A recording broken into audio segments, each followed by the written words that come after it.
Okay, this is a good example, and this is going to play right into our next topic. Okay, so let's do this. Okay, now remember, let's just write let's just write over here. U dv is equal to vu, or uv, doesn't matter. Vu, v du. So I got to pick a u, I got to pick a v. Now remember when I told you what I like to do is I like to go to my u, and I like to use, basically I like to leave e, logarithms, trig functions, all those functions, I like to leave them alone and use my u substitution as like a variable to a power, like an r or an r squared. So what we're going to do is we're actually going to let u equal the whole thing here. Okay, so let's go ahead and do that. Okay, let's let u equal the entire thing.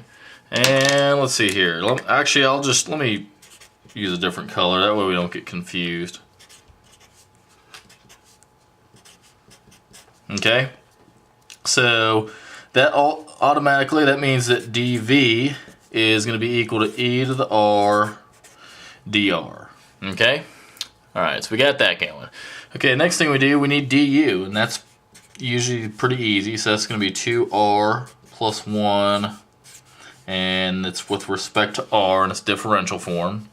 Okay, and then v, well, that's just the integral of this, which is just e to the r. Okay, so it's just the same thing. So now we're going to put together our new thing. I'm not going to rewrite this whole thing. I'm just going to start right with the equal sign. Okay, I'm going to start right here. Okay, so u times v. Okay, well, that's just going to be e to the r. Okay, minus integral of v du. v du. Okay, and we got the dr there. Okay, well, now we still got this, so it doesn't look like we're completely done yet. So we'll have to use integration by parts all over again down there. Okay, so let's see here. What am I going to do again? It looks like I'm going to take my u, and I'm going to let my u equal 2r plus 1, and I'm going to let, so that means that dv is going to equal e to the r dr. Okay, so let's see here. That means v is going to be equal to e to the r, and du will be equal to 2 dr in differential form. Okay, so now I am going to write this whole entire thing out again. Okay, so I'm going to write, is that on the page? Okay, there it is. So I'm going to go e to the r squared plus r plus 1 minus, I'm going to use my parentheses. Okay, that's going to be vu, so it's going to be e to the r 2r plus 1 minus the integral of v du. So that is e to the r times 2 dr. Okay, and that's all in the boxes. Okay, starting to run out of room again. Okay, it's no problem. It's no problem. Okay, so I'm just gonna rewrite. I'm gonna do some algebraic simplification to this thing right here. So I've got e to the r squared plus r plus 1. I'm gonna take the minus sign right here, and I'm just gonna distribute it. Okay, so I got minus e to the r 2 to the r plus 1 plus integral of 2 e to the r dr. Okay. Okay, so just look at that for a minute. Now, I'm just going to copy it down again on my new piece of paper since I ran out.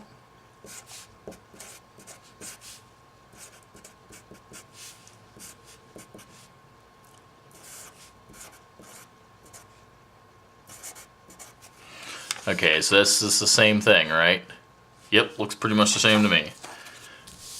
Okay, so there we are right now.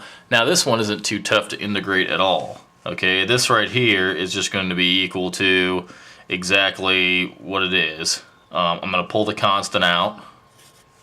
Okay, and the integral of e to the r is just e to the r. So let's do a final little presentation of this guy.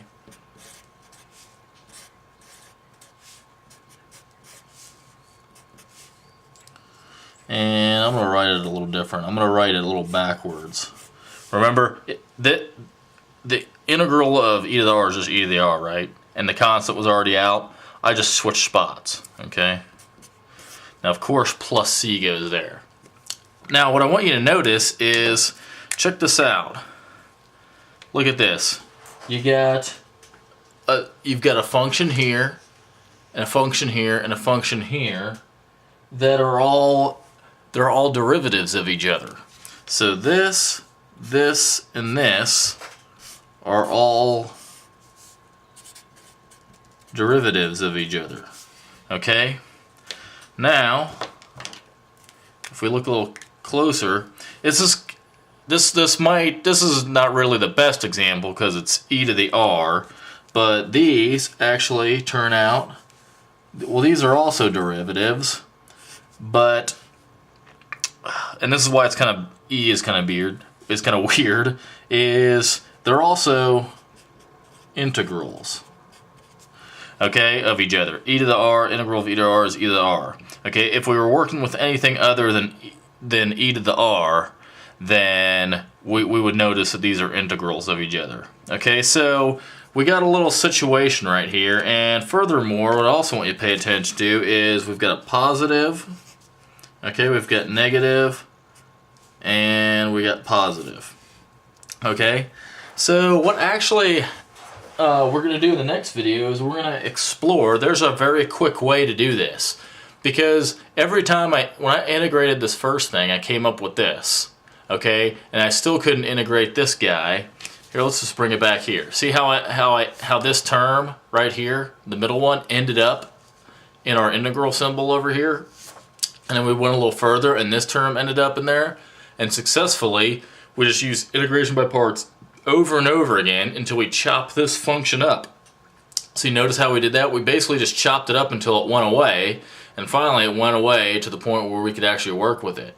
And in one of my other integration by parts, you know, we use like sine or something like that, and we kind of saw the same thing, but it might not have been apparent. So in my next video, we're going to discuss what's called tabular integration. Okay, so hang on to your hats, and I will show that to you. Okay, but first let's zoom in on this. All right, cool. See you in the next one.